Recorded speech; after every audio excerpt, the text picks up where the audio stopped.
খিচুড়ি কিন্তু কমপ্লিট হয়ে গেছে আর দেখতে কতটা ভালো হয়েছে দেখো, সব কিছু কনসিস্টেন্সি একদমই পারফেক্ট হয়েছিল আর খেতেও কিন্তু দুর্দান্ত হয়েছিল। পরে যখন আমরা খেয়েছি, এটা কিন্তু ভোগে দেওয়া হবে। খিচুড়ি পায়েস হয়ে গেলে আমি পুরিটা ভেজে নিয়েছিলাম, ততক্ষণে ঠাকুরমশাইও চলে এসেছিল। প্রতি বছর আমাদের বাড়িতে সকাল সকালই পুজো হয়, কিন্তু এবার একটু লেট হয়ে গেছে, 10টাই বেজে গেছে, তবুও সকাল সকালই। জানো এবার আমি কত প্ল্যান করেছিলাম যে আমি ভোগ রান্না করব, অঞ্জলি দেওয়ার সময় আমি সুন্দর করে শাড়ি পরবো, কিন্তু এতটাই তাড়াহুড়ো হয়ে গেছিল লাস্টের দিকে যে আমি শাড়ি পরারই সময় পাইনি। তবুও আমি পরতে চেয়েছিলাম, পরে সুকু বলল যে থাক, এখন আর শাড়ি পরতে লাগবে না, এত কাজ করার পরে এটাইতেই তোমাকে অনেক বেশি ভাল লাগছে। তারপরে আমিও ভাবলাম যে হ্যাঁ, এখন আর শাড়ি পরারও সময় নেই, তো পরবো না।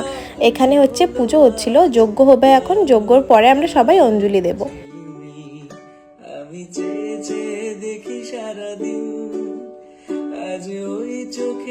এই তো আমরা যারা উপোস ছিলাম সবাই মিলে অঞ্জলি দিচ্ছি।